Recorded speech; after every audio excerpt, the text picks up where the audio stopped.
ba, mulkin mai mulki ba zai hana mutuwa ba, babu wani irin matsayi na ɗaukaka ko kaskanci face sai da mutuwa ta riski mutane a inda suke.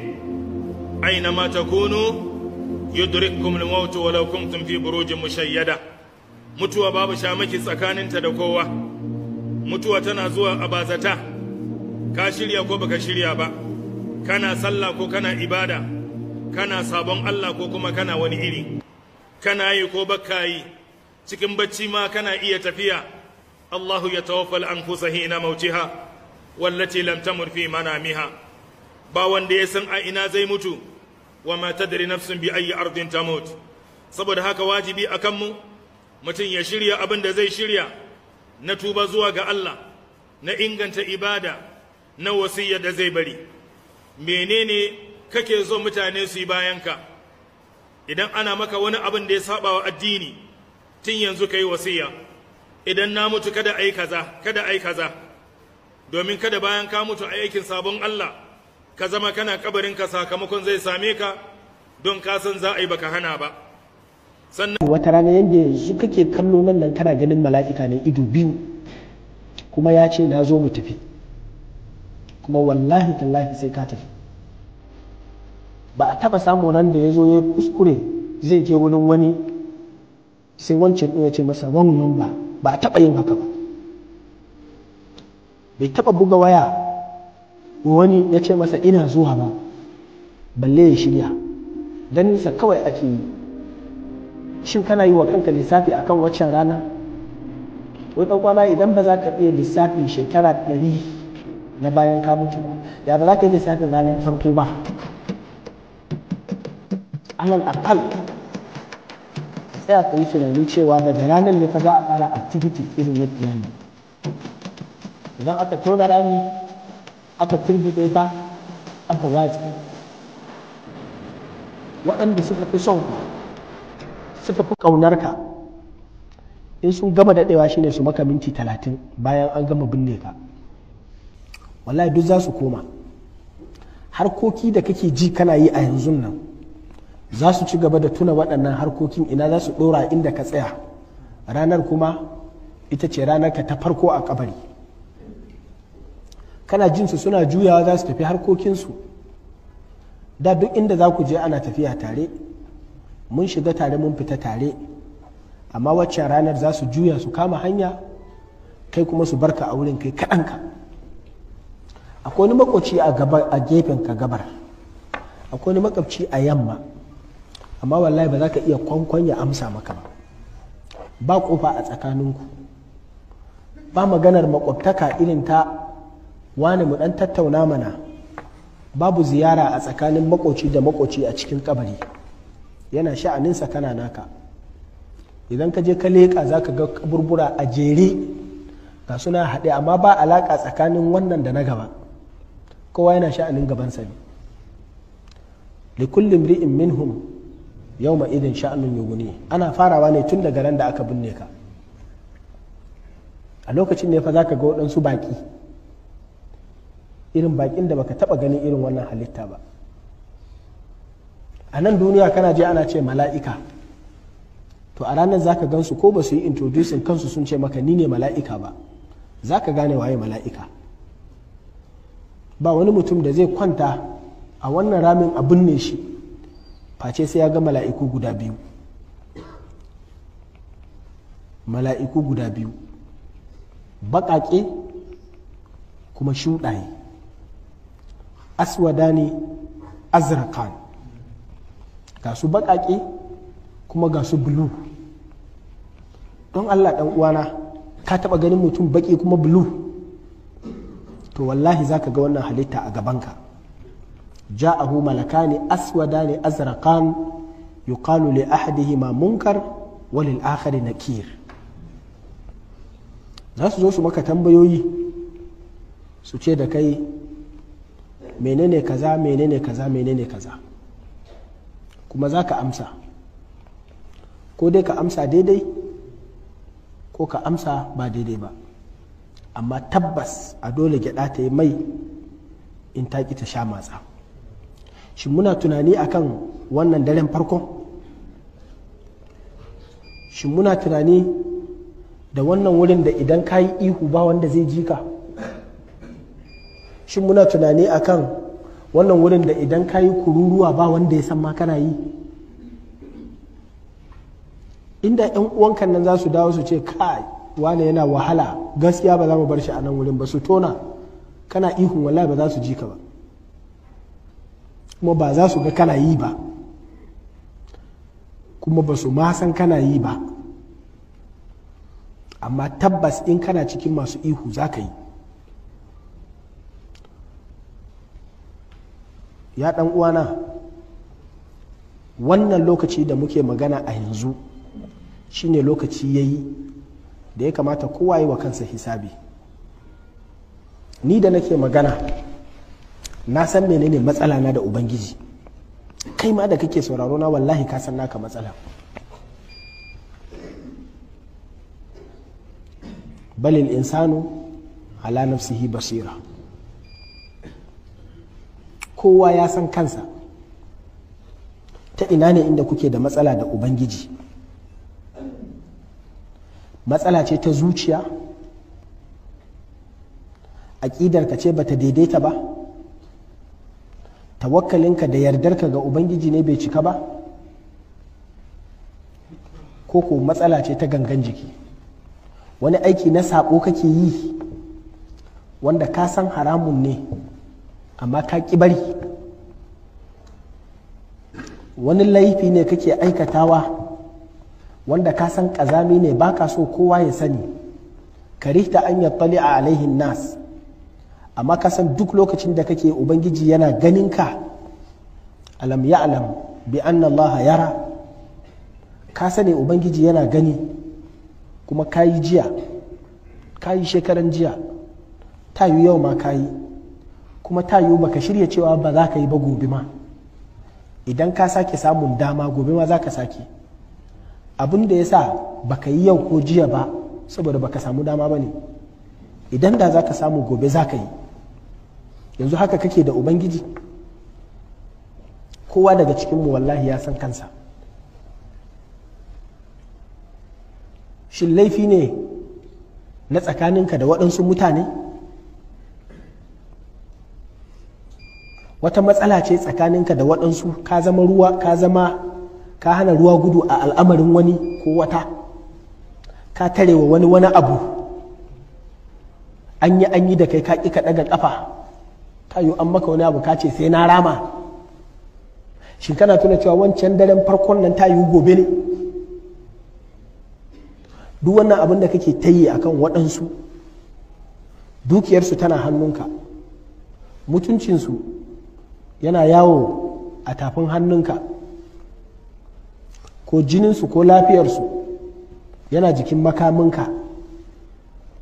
Shin ka yi tunanin cewa waɗannan mutane asali ma duk abin da kake ta yi nan za ka tafi ka bar su a nan?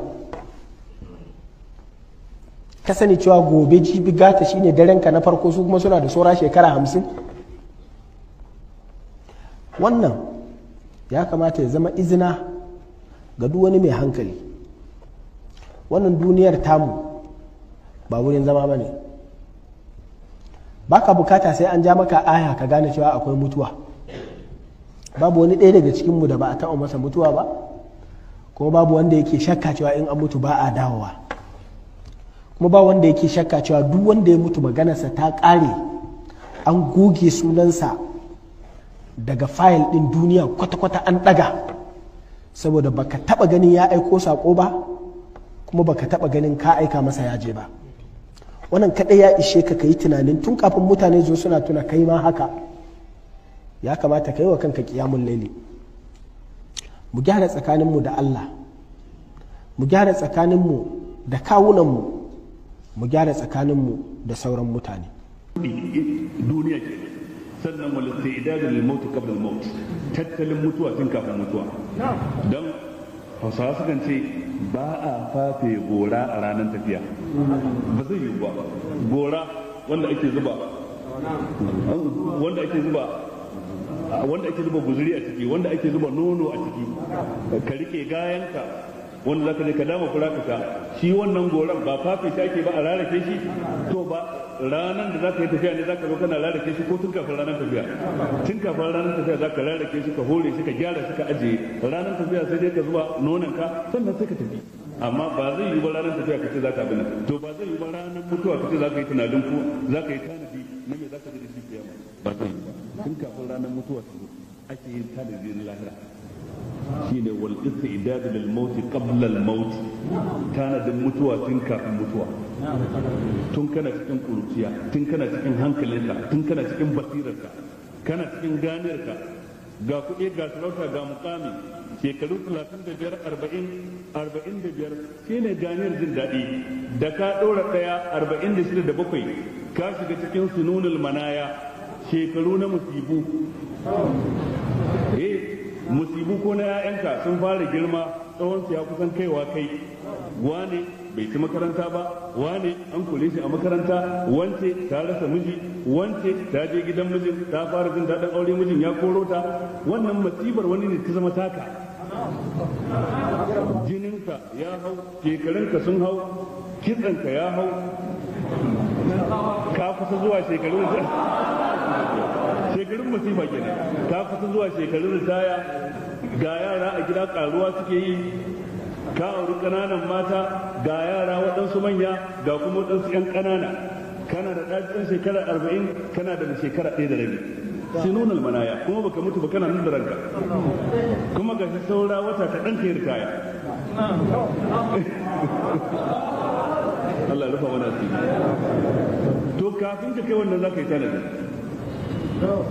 kafin ka kai wannan zaka yi tanadi domin idan ka kai wannan musibu sun yawa to amma shaydan sai ya zo ya ruɗe ka lokacin kana ɗan shekara 35 ba abin da ka iya sai kwalliya sai mota sai yayi sai waje sai gida sai Abuja sai London sai America sai Japan sai China wannan shine kawai a gaban ka baka tunanin masallaci baka tunanin tafsiri baka tunanin hadisi baka tunanin qiyamul layli baka tunanin wanda zai karanta ma alqur'ani ko talabijin da rediyo ka bude abin da ya dame ka ba labaran duniya ba labaran tattalin arziki dala ta hau ko ta yi kasa fetur ya hau ko ya yi kasa ko jarida ka saya daidai rukunin da ya shafi tattalin arziki shi kawai kake karantawa ba zikiri ba salatin annabi babu hailala babu istighfari kana haka sai ka mutu bayan ka tara arzikin sun taru abin da ya rage ka ci kawai sai ka mutu ba ruwan mala'ikan mutuwa da cewa baka fara ci ba an riga an yi masa umarni walan yu'akhkhir Allahu nafsan babu yadda ka iya dole ka mutu to tun kafin wannan yazo dan adam ya kamata ya tanadi shine al-istidad lil maut qabla al-maut ta mai da su cikin ƙasa mutuwa ta canza ma wasu mutane daga rigunan da suka sa ta mai da su cikin likafari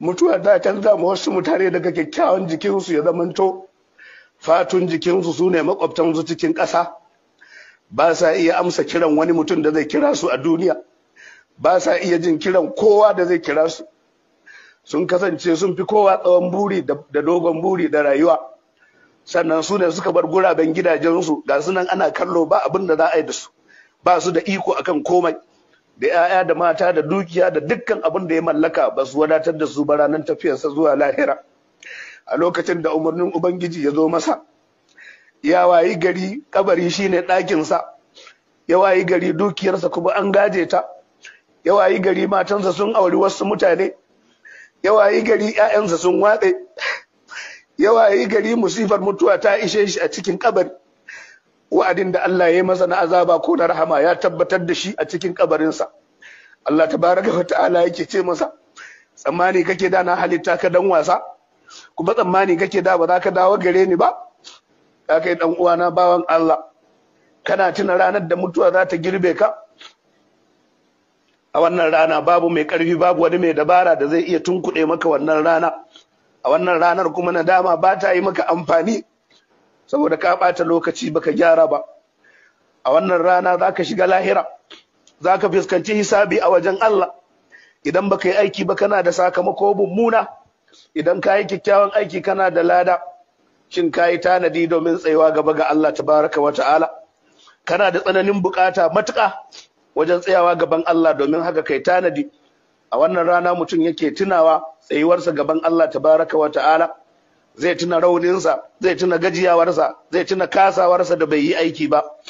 Bawa zai tsaya gaban Allah da talauci da kaskanci, ba shi da abin da zai iya yi, zunubi ya kewaye shi, kurakuransa sun haɗe shi masa. Ya tsaya a gaban Ubangiji mai tilasta sammai da ƙasai su yi masa da'a. Ya tsaya a gaban wanda yake mai ƙarfi mai rinjaye. Ya tsaya a gaban mabuwayi mai tilastawa. Babu shakka wanda girma ya tabbata gare shi da tilastawa shine Allah. Al'amari dukka nasa ne, girma nasa ne, buwaya ce tasa ce, rinjaya tasa ce. Bawa mai rauni ga zunubai ya tsaya a gaban mai tilastawa, wanda ya zamanto komai baya iya ɓuya a gabansa shi Allah tabaraka wa ta'ala, cikin samai da ƙasai. Kuma komin karantar abu Allah tabaraka wa ta'ala da komin girmansa kuma Allah zai zo da shi. Bawa zai tsaya a gaban Allah, Allah mai yawan karɓan tuba. Duniyarsa ta gushe shi bawa ya bayyana a gaban Allah, bai da ƙarfi, bai da dabara, mulki ya tafi. Duk wani mai mulki mulkinsa ya tafi, duk wani mai fawarsa ta gushe, duk wani mawadaci mawadatarsa ta tafi, duk wani mai ƙarfi ƙarfinsa babu abin da ya rage sai raunin ɗan adam da ƙasƙanci da talauci idan bai yi imani da Allah ba, bai yi aiki na gari ba, in dai bai samu afuwar Ubangiji ba tabaraka wa ta'ala. Allah ya bayyana wannan cikin Alƙur'ani yana cewa kun zo mana ɗaiɗaikunku kamar yadda muka halitta ku ɗaiɗaiku, kun bar dukkan abin da muka wadata ku a bayan ƙasa, wato a duniya, a bayan ku. Khalifa Mahdi ya shigo masallacin manzon Allah wata rana, sai dukkan mutane suka tashi suka tsaya masa, sai wani malami da ake kiransa Ibn Abi Za'ab, wato shine ya ki tashi, ya zauna a inda yake zaune.